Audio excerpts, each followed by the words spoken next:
الصلاۃ والسلام علیک سیدی یا رسول اللہ وعلی آلک و صحابک یا حبیب اللہ۔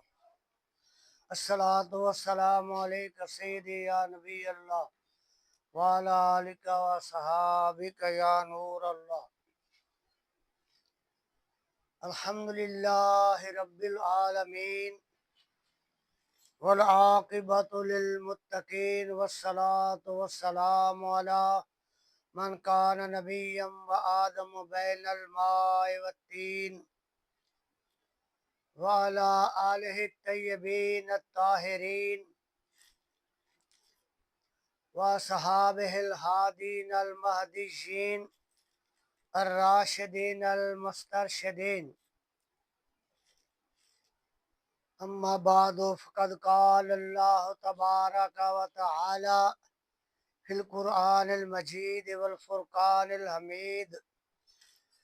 اعوذ باللہ السمیع العلیم من الشیطان الرجیم،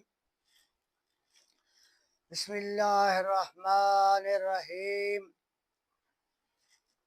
قل ان کنتم تحبون اللہ فاتبعونی یحببکم اللہ ویغفر لکم ذنوبکم واللہ غفور رحیم۔ صدق اللہ خالقنا العلی العظیم وصدق رسولہ النبی الکریم۔ مولاي صل وسلم دائما ابدا علی حبیبک خیر الخلق کلہم۔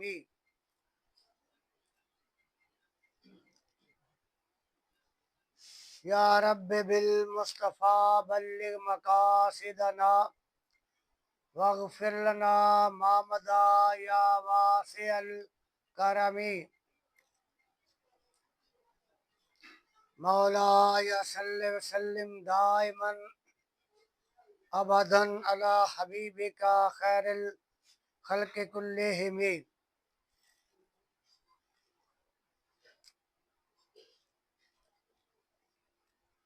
اللہ تبارک و تعالیٰ کی حمد و ثناء کے بعد کروڑوں اربوں لا تعداد لا محدود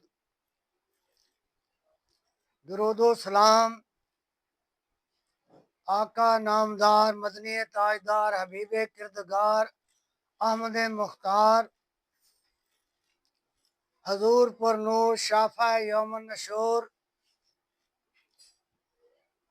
جناب امام الانبیاء حبیب کبریا حضرت محمد مصطفیٰ احمد مجتبیٰ علیہ تحیت و ثناء صلی اللہ تعالی علیہ وآلہ آلہ و صحابہ وبارک وسلم کی بارگاہ عالیہ بارگاہ قدسیہ میں ہدیۃً تحفۃً نذرانہ پیش کرنے کے بعد،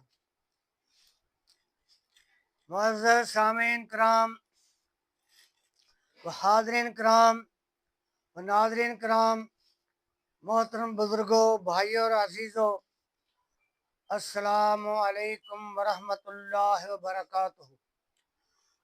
آج کا یہ عظیم شان اجتماع میلاد النبی، محفل میلاد النبی صلی اللہ تعالی علیہ وسلم کے متعلق انعقاد پذیر ہے۔ آپ لوگ تشریف لائے، بندہ ناچیز بھی حاضر ہوا۔ دعا ہے اللہ رب العزت مجھے حق سچ بیان کرنے کی توفیق عطا فرمائے، ہم تمام کو حق سچ سنے سنائے پہ عمل کرنے کی توفیق عطا فرمائے، آمین ثم آمین۔ میں نے آپ کے سامنے قرآن مجید فرقان حمید کے تیسرا پارہ سورہ آل عمران کی آیت نمبر 31 تلاوت کرنے کا شرف حاصل کیا، اس کا ترجمہ سماعت فرمائے، بعد میں اس کی تشریح بیان ہوگی۔ اللہ جل جلالہ نے ارشاد فرمایا، قل ان کنتم تحبون اللہ فاتبعونی، اے نبی صلی اللہ علیہ وسلم، اے رسول صلی اللہ علیہ وسلم، اے محبوب صلی اللہ علیہ وسلم، آپ فرما دیں ان لوگوں سے، اگر تم اللہ سے محبت کرنے چاہتے ہو تو پھر تم میری اتباع اختیار کرو، یحببکم اللہ، اللہ تمہارے ساتھ محبت کرنے لگے گا، ویغفر لکم، اور اللہ تمہارے گناہ معاف فرما دے گا، واللہ غفور الرحیم، اور اللہ مہربان اور رحم فرمانے والا ہے۔ یہ ہے اس آیا کریمہ کا لفظی ترجمہ۔ اب دیکھنا یہ ہے اس آیا کریمہ کا شان نزول کیا ہے۔ یہودی گروہ کا سرغنہ، یہودیوں کا سرغنہ کعب بن اشرف اور اس کے گماشتوں نے یہ بات کہی، نحن ابناء اللہ، نحن ابناء اللہ واحباؤہ، کہ ہم اللہ کے بیٹے ہیں اور اس کے پیارے ہیں، وہ ہمارے ساتھ محبت کرتا۔ یہ بات کعب بن اشرف اور اس کے گماشتوں نے کہی، اور ایک مقام پہ انہوں نے یہ بات کہی، لن تمسنا النار الا ایاما معدودہ، کہ ہرگز انہیں آگ نہیں چھوئے گی مگر چند روز۔ اور ایک مقام پہ انہوں نے یہ بات کہی، لن يدخل الجنت الا من کان ہودا او نصارا، کہنے لگی کہ ہرگز کوئی جنت میں داخل نہیں ہوگا سوائے اس کے جو یہودی ہو یا جو عیسائی ہو۔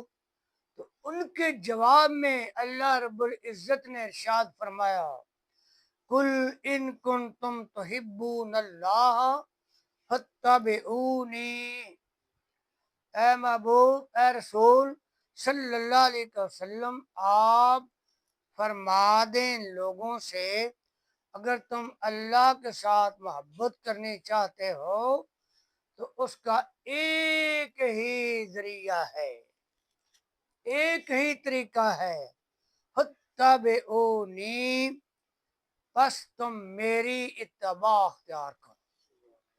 جب تم میری اتباع اختیار کر لو گے تو یحببکم اللہ، اللہ تمہارے ساتھ محبت کرنے لگ جائے گا۔ جب تم میری اتباع اختیار کرو گے تم اللہ کے پیارے بن جاؤ گے، اللہ کے مقبول بن جاؤ گے، اللہ کے محبوب بن جاؤ گے۔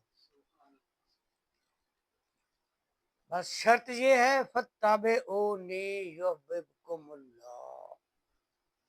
سیدنا حضرت انس بن مالک رضی اللہ تعالی عنہ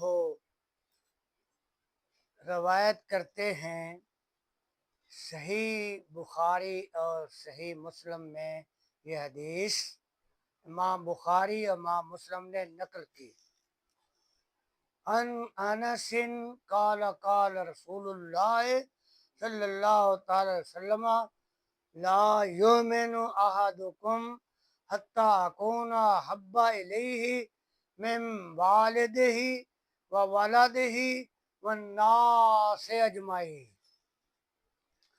سیدنا انس بن مالک رضی اللہ عنہ بیان فرماتے ہیں کہ فرمایا رسول اللہ صلی اللہ تعالی وسلم نے، تم میں سے کوئی شخص اس وقت تک ایمان والا نہیں ہو سکتا، تم میں سے کوئی شخص اس وقت تک مومن نہیں ہو سکتا جب تک کہ میں اس کے والدین سے بڑھ کر، اس کی اولاد سے بڑھ کر اس کے عزیز و اقارب سے بڑھ کر، اس کے دوست یاروں سے بڑھ کر، بلکہ ساری دنیا کے لوگوں سے بڑھ کے میں اسے پیارا نہ ہو جاؤں۔ یہ ہے معیار محبت مصطفیٰ صلی اللہ علیہ وسلم۔ عام طور پہ یہ کہا جاتا ہے نا، اکو ہی حیاتی دا معیار ہونا چاہیے، اللہ دے حبیب نال پیار ہونا چاہیے۔ اب دیکھتے ہیں کہ صحابہ کرام رضوان اللہ تعالی مجمعین کو کتنی جناب رسول اللہ علیہ وسلم سے کتنی والہانہ محبت تھی، کتنا پیار تھا، وہ کیسے پیار کرتے تھے۔ قرآن کہتا ہے، اللہ ارشاد فرماتا ہے، والذین آمنوا اشد حبا للہ، ایمان والے جو ہیں وہ اللہ کے ساتھ شدید محبت کرتے ہیں۔ تو اللہ کے ساتھ شدید محبت تو بعد میں ہوگی، پہلے اللہ کے محبوب کی اتباع ہوگی۔ اللہ کے محبوب کی اتباع میں جو محبت ہوگی وہ محبت قابل قبول ہوگی۔ لا یؤمن احدکم حتی اکون احب الیہ من والدہ وولدہ والناس اجمعین۔ سیدنا صدیق اکبر حضرت ابو بکر صدیق رضی اللہ تعالیٰ عنہ ایک روز گھر میں بیٹھے ہیں اور آپ کا بیٹا عبد الرحمن بن ابو بکر وہ بھی آپ کے ساتھ بیٹھے ہیں اور کھانا تناول فرما رہے ہیں۔